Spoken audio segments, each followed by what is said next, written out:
The entertainment industry is infamous for its cutthroat nature, constantly exposing celebrities' personal matters. Many claim that the music business is particularly ruthless, with alleged connections to the dark origins of music. However, the film industry doesn't appear to fall behind, and stirring the pot this time is Monique. Remember when I said earlier, I've never seen so many cowards and black men in this business?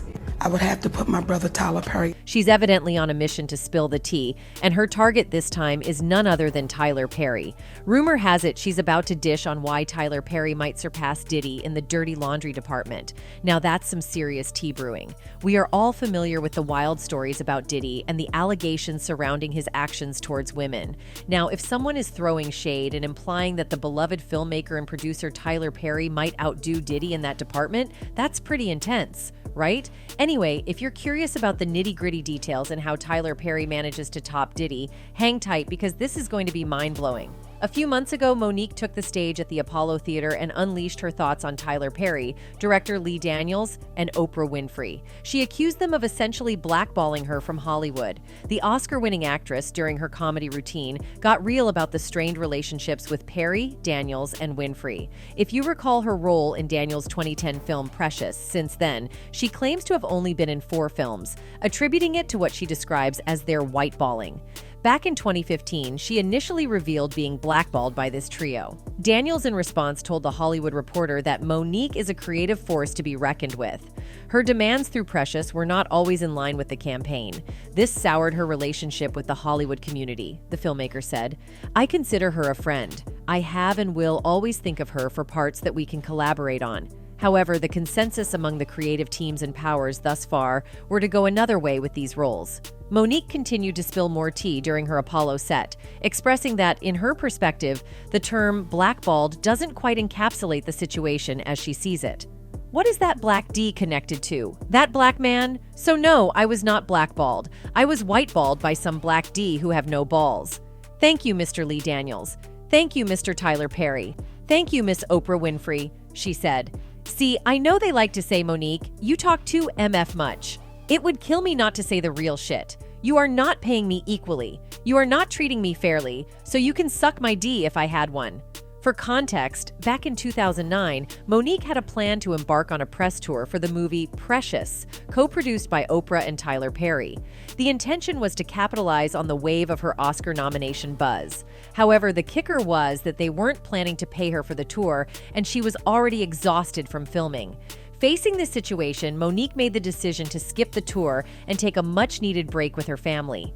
At the time, it seemed like a straightforward call, and everyone appeared to be cool with it.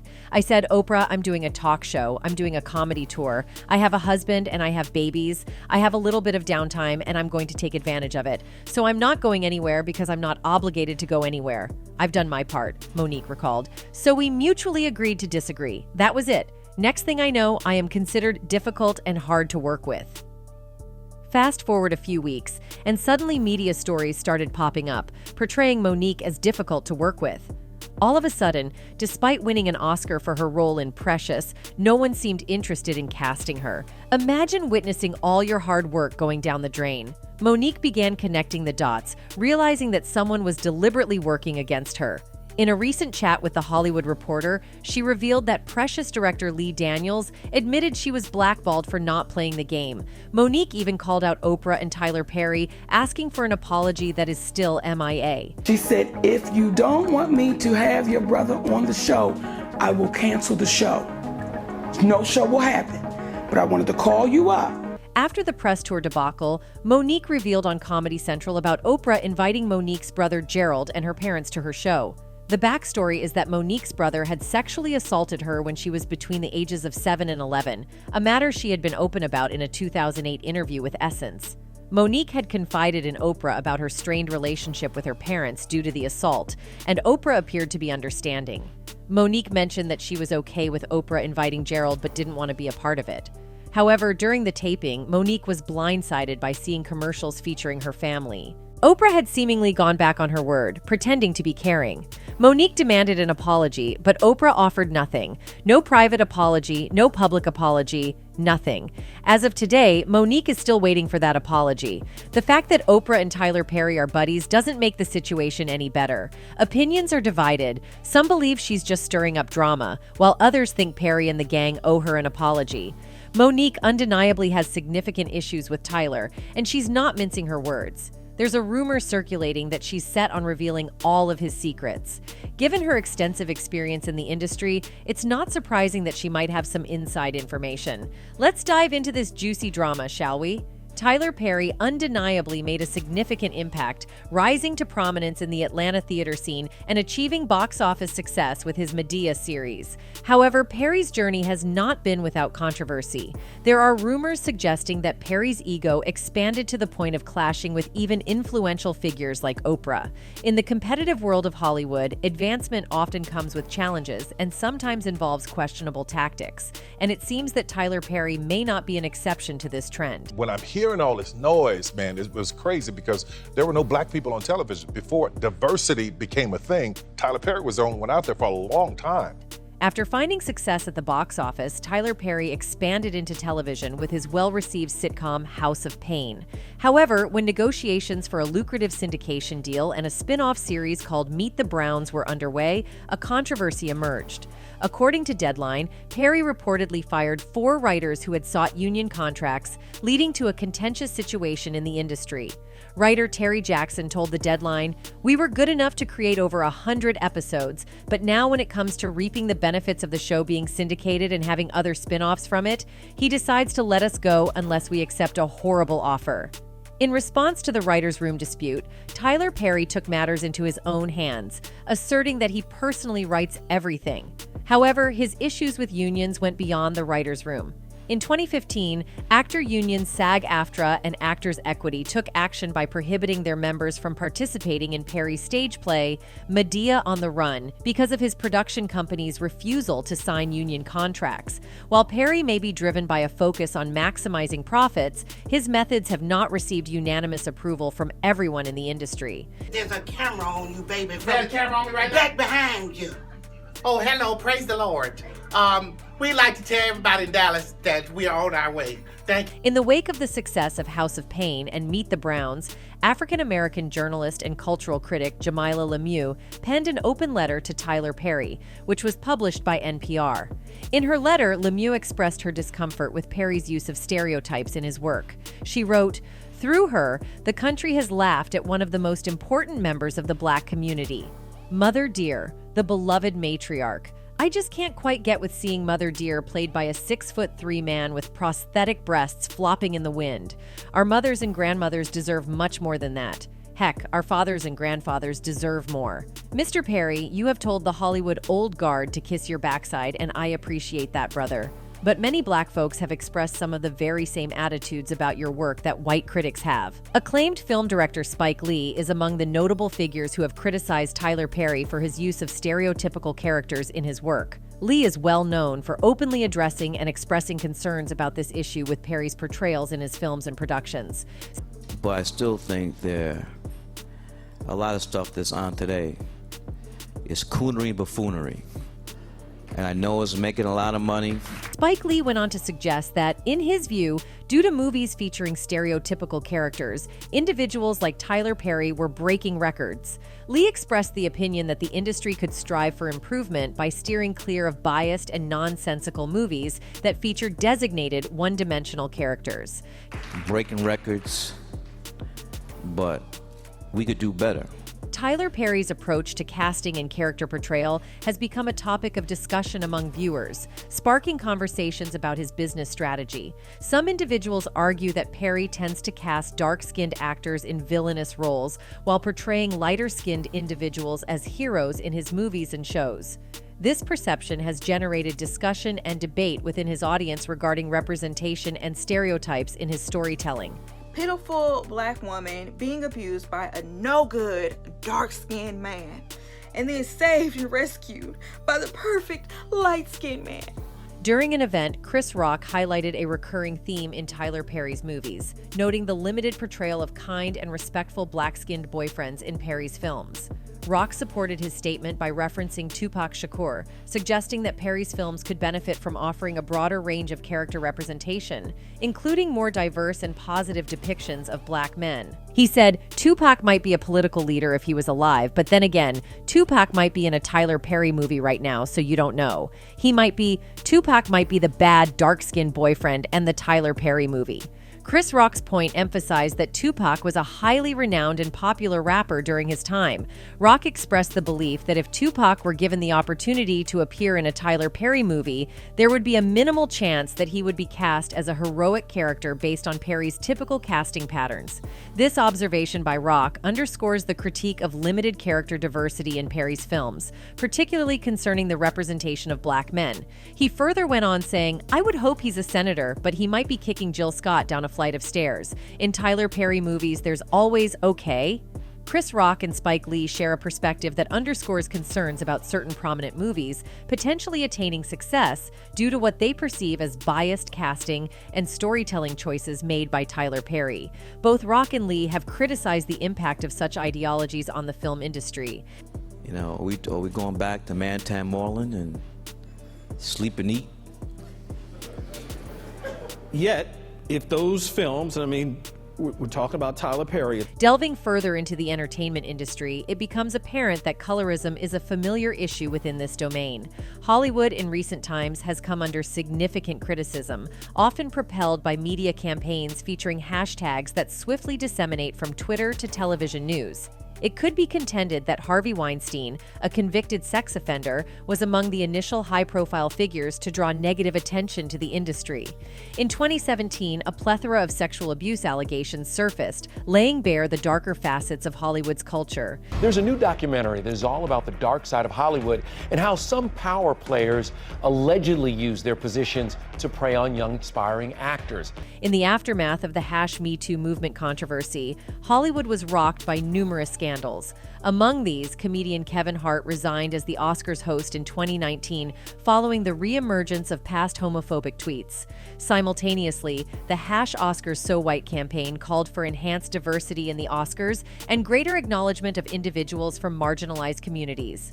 Consequently, Hollywood's reputation has been notably tarnished, transforming the once illustrious Walk of Fame into what might be dubbed an uninspiring Walk of Shame devoid of stars.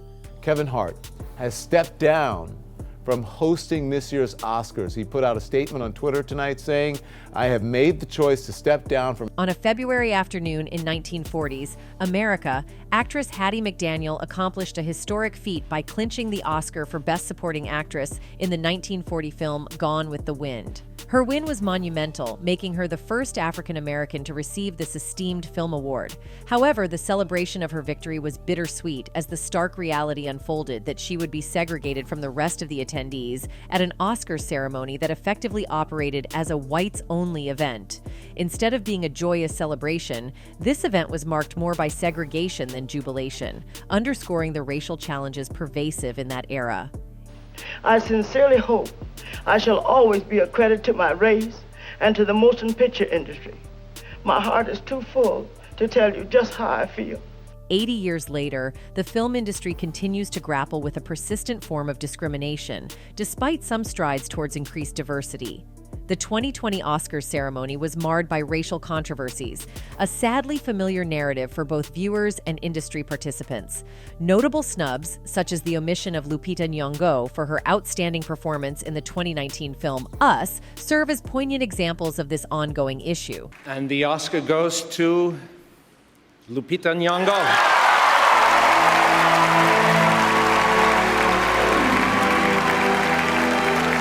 Nowadays, this discrimination takes the form of movies and shows, with Tyler Perry being a prominent example. It's become increasingly evident, particularly in his films, that black-skinned actors are consistently cast as villains. A notable case in point is Steve Harris, who portrayed Charles McCarter in one of Tyler Perry's classic movies, Diary of a Mad Black Woman. Despite being a successful lawyer, Charles is portrayed as far from an ideal husband. Shockingly, the character discloses the existence of another woman in his life to his wife Helen and proceeds to mistreat her, eventually evicting her from their home. You don't see it? No. You ain't good for nothing. Find my bank statement and get the accountant on the phone. Then call Calvin and tell him to get over here and you can leave. Blair Underwood portrayed the character Carlos in one of his movies. Carlos is depicted as a controlling investment banker who exercises dominance and control over his girlfriend in the film. Blair Underwood, known for his role in LA Law, has been a prominent figure in Hollywood for over 4 decades. His career began in the 1980s, and he has seen different phases as a black actor in the industry. Underwood recently shared insights into his early career and his encounter with Oscar-winning actor Sidney Poitier.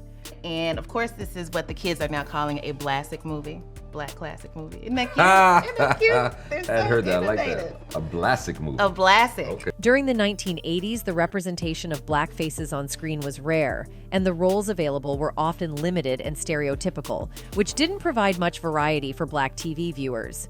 Blair Underwood personally witnessed these challenges. He and Denzel Washington were seen as prime examples of black male representation on TV and in film during that era, receiving praise and recognition for their work. You know, these 4 black women in the hood, and like, now we're gonna do girls in the hood, and there was a little pushback. Like, why they only want to see us as slaves or in the hood? And the challenges of limited and stereotypical roles for black actors seemed to persist into the 1990s. Blair Underwood recalled that during this period, virtually every black actor and actress in Hollywood, regardless of their name recognition or skill level, found themselves auditioning for the same roles, highlighting the lack of diverse opportunities in the industry. I've been a history buff like most of my life. I love history. You do? I don't know a lot about history, but I love. Philip Van Leer also got the chance to play a villain in Tyler's movies. He had a prominent recurring role in the first and second seasons of the show as a D-dealer. Ion Overman also appeared as a negative character in one of Tyler's movies named Medea Goes to Jail as Linda Davis. Linda in the movie, an envious assistant district attorney who is engaged to Joshua. She secretly engages in illegal activities such as fraud, evidence tampering, and providing false legal documents involving some of the people she has prosecuted. Ron Rico Lee portrayed Chuck, an assistant district attorney and Joshua's friend in the film. Another actor, Brian White, was signed as a villain by Tyler Perry in his film I Can Do Bad All by Myself. He played the role of Randy, who is an abusive boyfriend and the antagonist of the show. I see the way you've been looking at me. See, this here my house, and I can let you, the 2 little nappy boys, stay here. Right. A noticeable pattern in Tyler Perry's movies and shows is the portrayal of negative characters who exhibit a behavior towards women. This trend has raised significant concerns, prompting many individuals to voice their objections. An instance of this can be observed in his shows Bruh and Sistas. Bruh appears to center around the lives of 4 black men navigating various aspects of their lives, including relationships, friendships, and careers. The synopsis suggests that these men share a deep and enduring bond resembling family, even if not bound by blood. However, the concern arises from the portrayal of abusive behavior towards women in the shows, casting a shadow on the otherwise warm and camaraderie-filled depiction of their friendships, as evident from their bright and happy smiles in promotional material. She says she moving in. She seemed nervous. Let's keep it real. Tyler Perry's journey hasn't been a walk in the park. There's talk that his ego may have taken a toll, leading to clashes even with heavyweights like Oprah.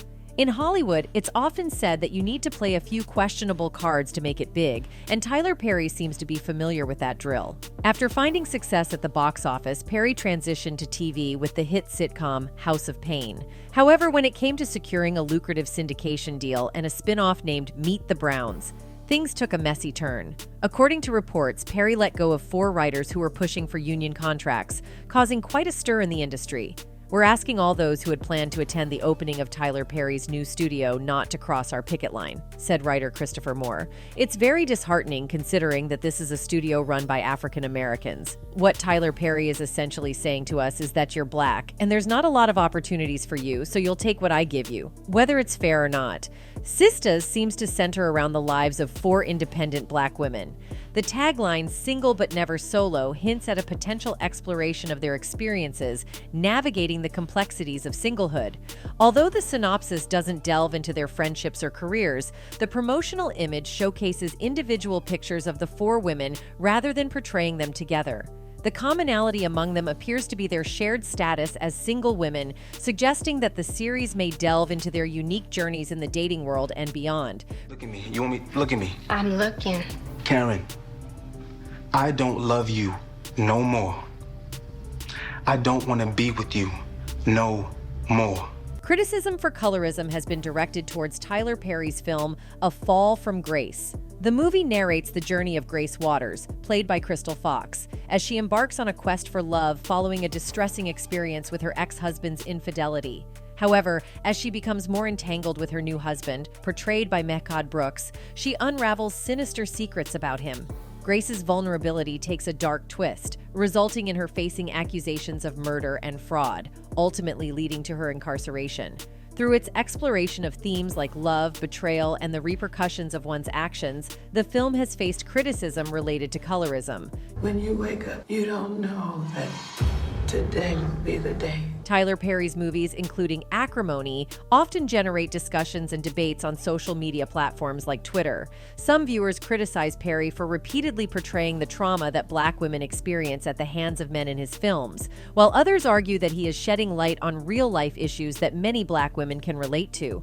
These debates highlight the impact of Perry's storytelling and his ability to provoke conversations around important topics. One of the internet users said, "Tyler Perry refuses to produce a show that doesn't involve the emotional torture and beating of the downtrodden Black women." Another one wrote, "Tyler Perry has literally went from sleeping in his car broke to having a net worth of $600 million, opening a huge studio in Atlanta to employ aspiring Black actresses and actors, so put some respect on his name. His movies tells the pain women go through." Detractors of Tyler Perry, including voices like Monique, contend that despite his positive contributions to the Black community, he should be held accountable for certain shortcomings in his work. They point to instances in his movies and television shows where Black women are depicted in unfavorable ways or subjected to unpleasant behaviors. Critics argue that Perry's body of work sometimes perpetuates respectability politics, suggesting that adhering to certain societal norms is the only route to happiness and success for his characters. I just asked Tyler. Tyler made it clear that he said, "Look, no one can know the and what Tyler Perry is not going to change." Furthermore, there are concerns that Tyler Perry's tendency to assume extensive creative control may inadvertently overlook other talented Black and brown female writers and directors in the industry. This is exemplified by his adaptation of Ntozake Shang's play For Colored Girls Who Have Considered Suicide When the Rainbow Is Enough. Critics argue that Perry's approach may limit the diversity of perspectives and voices represented in his projects. You know, when you think about film and television, it's been done the same way for years. You know, you record an image and you put it out there. Well, just because it's been done that way for many, many years. Black comedians, much like actors, express discontent with Perry. Over time, numerous Black comedians have integrated cross-dressing into their comedic acts to provoke laughter. This decision involves contrasting their authoritative demeanor with the comical image of them wearing dresses and heels. While this technique creates moments of humor, it also brings forth subtle implications. Dave Chappelle, addressing the matter, remarked on the consequences of employing cross-dressing as a comedic tool in this context. When I see that they put every Black man in the movies in a dress. In a recent appearance on Oprah's show, comedian Dave Chappelle raised a thought-provoking question. He pondered the trend of accomplished Black male entertainers engaging in cross-dressing during various points in their careers. One noteworthy instance is Martin Lawrence, celebrated for his role in the Big Mama's House series. Similarly, Eddie Murphy introduced a female character into his repertoire of roles in the Nutty Professor film series. This happened to me. I'm doing a movie with Martin. Yeah. The movie's going good. So I walk in the trailer. I'm like, man, this must be the wrong trailer because there's a dress in here. Jamie Foxx made a lasting impression with his unforgettable Ugly Wanda character on In Living Color, while Marlon and Shawn Wayans delved into gender reversal for their roles in White Chicks. Furthermore, the less successful Juwanna Mann movie from a few years ago is a chapter that some may prefer to leave in the past. I'm here! Ooh, that girl get around.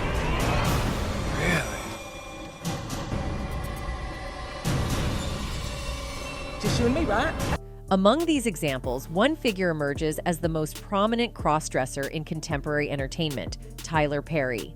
Perry, recognized not only for his contributions to the entertainment industry, but also for his influence in right-wing evangelical circles, has achieved significant success and acclaim through his Madea franchise. On Black Friday. What the hell is Black Friday? Every Friday is Friday. I'm black. That's a Black Friday. What you talking about? Tyler Perry has not only achieved success in the gospel play arena, but has also effectively expanded his triumph into the film industry, bringing his unique portrayal to a broader cinematic audience. No, it's a stage play. It's like Broadway, just with black people.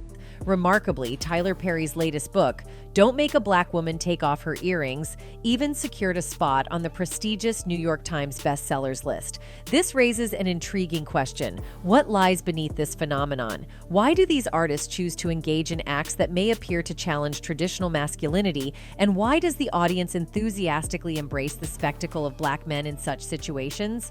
One perspective is that portraying black masculinity in a more feminine context could potentially reduce the perception of threat and increase comfort for certain individuals. These cross-dressing depictions of black men might serve as a counterbalance to the dominant and assertive image often associated with hip-hop culture. Because this industry is a monster. Over the course of several years, Hollywood has been widely criticized for its role in perpetuating various stereotypes, which unfortunately shaped the public's perception of black individuals for a significant portion of the audience. During this period, a debate emerged, suggesting that limited opportunities within the entertainment industry often pressured black artists to accept stereotypical roles as a means of sustaining their careers and livelihoods. While the entertainment industry has not yet achieved full racial equality, contemporary performers do have a certain degree of agency over their choices. What remains intriguing in the context of these modern figures is their apparent willingness to take on cross-dressing roles, with Kevin Hart's name being particularly notable in this regard. Pope Conventione is lifting her arms into her signature muscle man pose. Many individuals have voiced their opposition to witnessing more instances of black men in dresses, arguing that this phenomenon has reached its saturation point. They contend that our society is already influenced by numerous factors that may undermine the perception of black men's masculinity, and there's no need to further contribute to these forces in any way. When things happen that can possibly affect your brand, your brand can be diminished, and you don't want that to happen. So, protecting my brand is definitely a priority. It is indeed heart-wrenching that we are opposed to witnessing further instances of black men in dresses. This phenomenon seems to have reached its limit, and our society already grapples with numerous factors that can undermine the perception of black men's masculinity. We believe there's no need to contribute to these forces any further. I was like, no, I'm gonna look stupid. At the end of the day, you gotta know that you're a brand. Over an extended period, Hollywood played a leading role in perpetuating a variety of regrettable stereotypes that ultimately influenced the perception of black individuals for a significant portion of the population. During this period, a debate emerged, suggesting that due to the limited opportunities in the entertainment industry, black artists often felt compelled to take on stereotypical roles as a means of sustaining their livelihoods.